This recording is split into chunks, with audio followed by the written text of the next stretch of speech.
All right, hello and welcome to today's show. Today, I'm proud to announce that we have Ovin of Urantia. Well, thank you, Laird. It's a privilege and an honor to be here with you today. So you're going to tell us about what stinks in CFER. I sure am.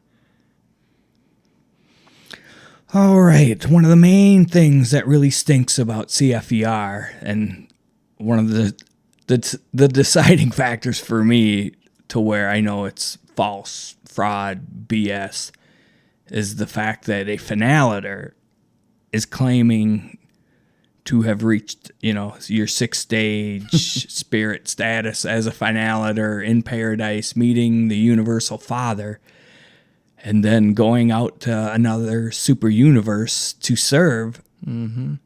And the thing that stinks is that the claim is that he was immortal on another planet after being a finaliter. Are you And he serious? gave birth to little Telias Van on Torah. Aw, Right there. such a sight to see. That's bullshit, because finaliters will never become mortal after reaching finality. Yeah, no kidding. The ascension plan in the Urantia book is spelled out very precisely. It's complex, but yet it makes sense. It surely does. And I don't know why CFER has to mix it all up and twist it around and change everything. That is why I fully know it's not a continuation. It's a contamination. Because you live your first and only life as a mortal on your world of nativity, and then you wake up on the mansion worlds if you're going to survive, and you do the 7 mansion worlds, and then you end up in your local system of Satania, if you're, in Satania, and you will definitely have chances to spread out a little farther in your jurisdiction, and you can even make it out as you progress along out to the constellation level, and at some point, you fuse with your thought adjuster, which is the fragment of Father. Mm-hmm.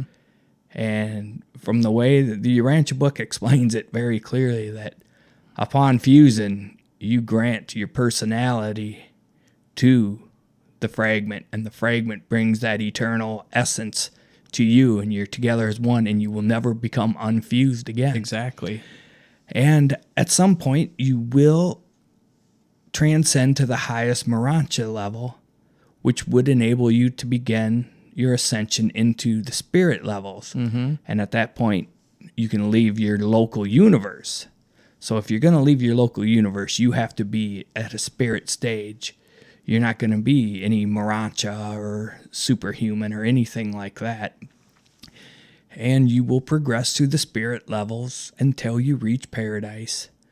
And a 6-stage finaliter will never, ever become immortal again. So yeah, that whole story that Paladin was Telias Van's father on Torah is bullshit. Sure is. That Paladin was Nostradamus is bullshit. That he was Merlin is bullshit. That he's all these Native American shaman stories is all bullshit, and all the other claims. It doesn't work that way, and it just makes it completely unbelievable. Yeah, there's a lot of things of CFER that I don't believe, like Gabriel claiming to be Van. That's quite a claim, isn't it? Wow. Yes. And his inner universal ascension. I'm sorry, Gabriel, you never was Van, and you ain't never gonna be Van of the Urantia book. That is silly. I know you believe it to some level because of that voice in your head, but a planetary prince is a Lenanadek son, a secondary Lenanadek son. There's never a Prince Melfax that's a human planetary prince, so you were never that either. And that's hilarious. Oh, no way. Its own Come on. claim. Let him have that. But yeah, Van lived on a planet in the system of Satania, died, transcended the 7 mansion worlds, and became a citizen of Jerusalem, a local system of Jerusalem. He did not come from Avalon. There's not one iota of anything that says anything about any souls from Avalon coming in to either be a planetary prince or a mortal born on the planet, for that matter, from your starseed theory. And so that whole inter-universal exchange of souls is bullshit. You know, from Avalon to come here, you'd have to be a soul that has ascended to the spirit state beyond the Urantia state.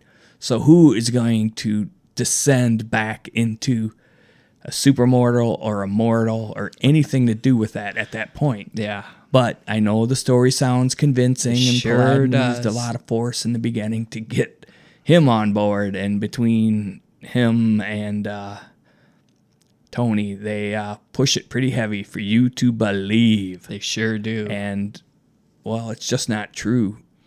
Yeah, And, I mean, all of the citizens of Jerusalem that volunteered to become the planetary prince's staff were yet fused with their thought adjuster. And that means Van was included in that story. They're not going to have this exclusive little hidden story in a revelation because Tony's so special, and then he's going to come back in the next life and tell you all about how great and special he is and just twist the Urantia book out of heck. Mm-hmm. No, he's not. None of the planetary staff of the prince came from Avalon or any other local universe. You know, if a guy on Torah did leave Avalon, Torah isn't even in Avalon. If you really investigate the Pleiades, they're like around Urantia in the distance from here within our own local universe. But that's for a whole nother talk. Yeah, we'll do it maybe. It's silly. Oh, the stories, the lies, they're all, once you start discovering them, you see everything's a lie. You do.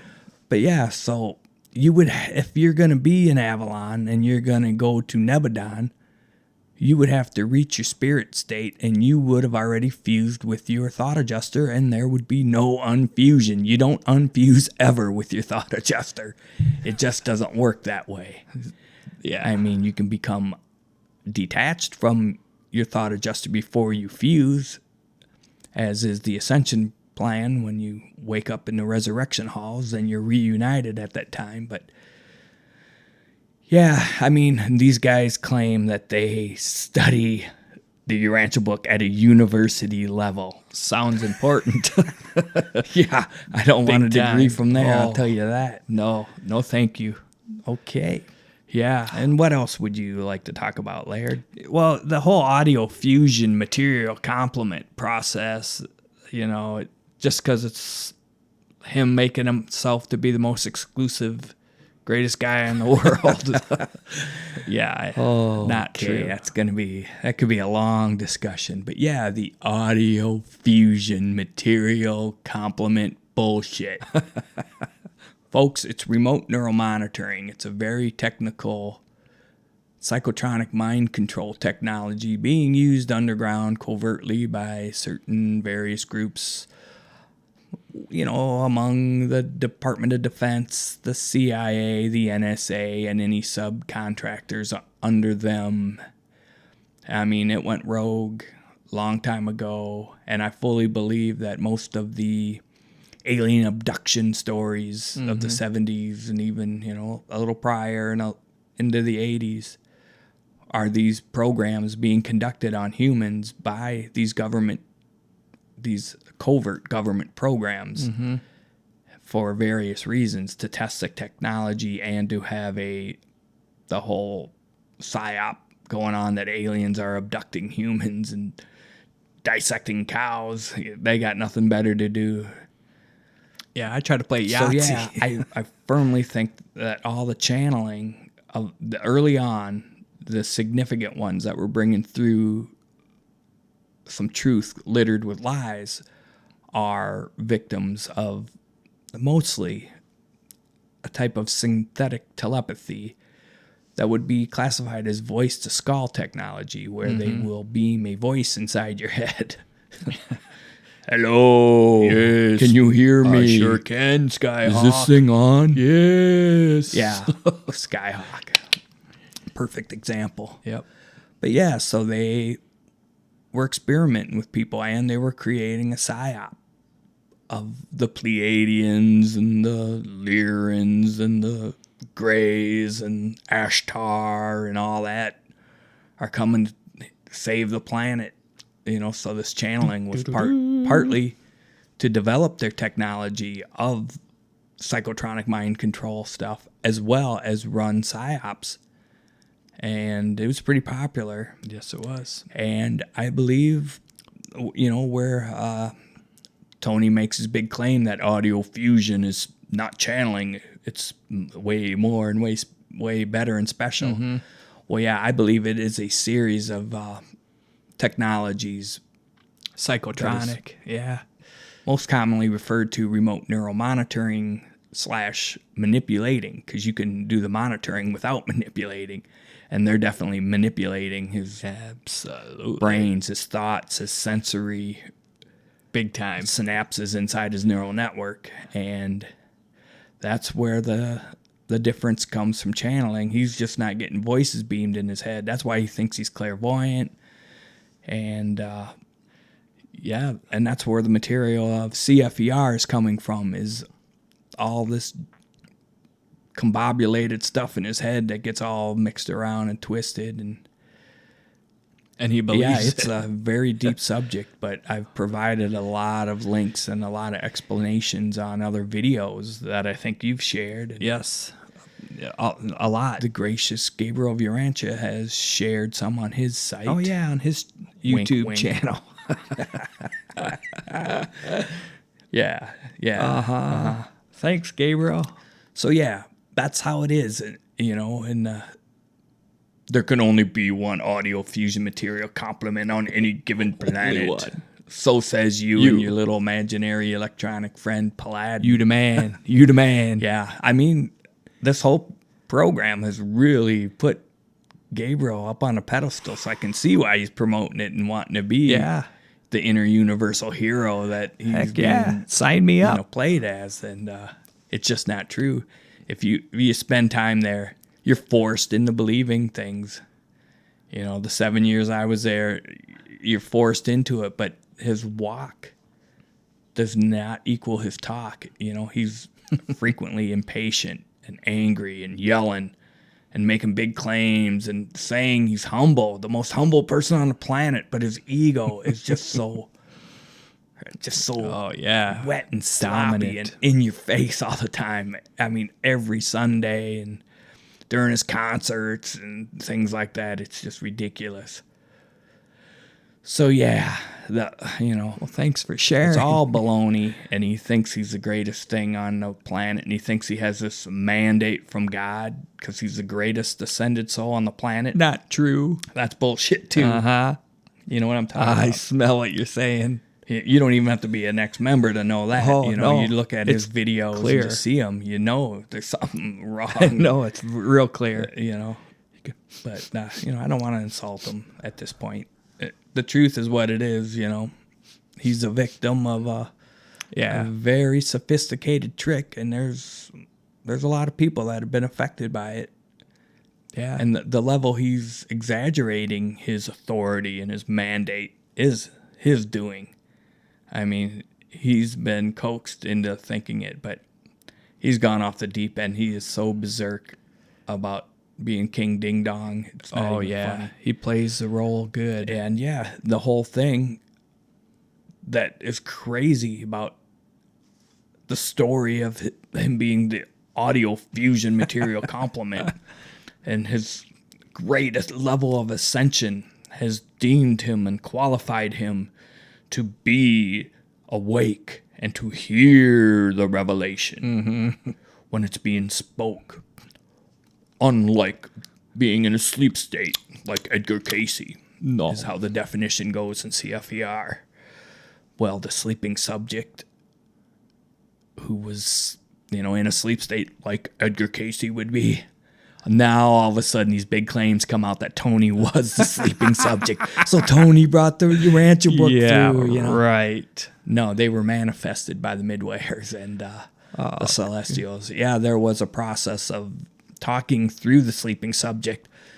But if you want that credit, buddy, yeah, it's so pathetic. He does. You were never anybody in a past life that you're claiming, and you sure weren't the sleeping subject, you know. And if you were, and you're so amazingly ascended at this point in time in your life, and you were just born just so shortly after the sleeping subject would have died, and you walked in, or whatever lie you say when you were, and you know, watch out for the door. There's some speculation who the sleeping subject was. It was not Wilfred Kellogg. I mean, there was one guy who come out, Martin Myers or whatever, come out claiming that, but it's not fact. And that's even one more reason why Paladin is not a finaliter, because he would know. And he misses so many things, and he gets so many things wrong, you know. Yeah, that's like I mentioned, the Pleiades aren't even in Avalon. They're, you know, within our constellation level of our local universe. And there's just so many things. And for him to know that, and to claim that if you're this amazing in this life and you were a walk-in or whatever imaginary process that you were the sleeping subject at that time, you could not have ascended any farther, Tony. No. To deem yourself an audio fusion in this life that you couldn't have back then. And why would the process be different? Why would there be the sleep state where your ego is removed? Not my ego. That's your problem, buddy, is your ego gets in the way of stuff. And even though you're a victim and it's lies and stuff, your ego is terrible. And that's why the process of the sleeping state was utilized in the communications between the Celestials, who downstepped it all the way to the Midwayers, who would communicate with the sleeping subject's thought adjuster. And there was a harmony, a peace, and that real calm state of your mind. Not this egotistical guy sitting up awake and hearing the revelation because you're so amazing. Well, if you were that amazing this life, you couldn't have been any less amazing, or maybe a little less amazing in that life right before this one. So I'm calling bullshit. Me too. Everything. Can I get an amen? Bullshit. Bullshit. Bullshit. Bullshit. Bullshit. Bullshit. It all is, man. Well, it's been a pleasure having you in here, Ovin. Thank you very much. You're welcome, Laird. It was great to come here and talk to you today. We'll be seeing you again. Yes, we will. All right. Thank you for tuning in to this video, and there'll be more to come. So subscribe, like, comment, support this channel that's bringing the truth.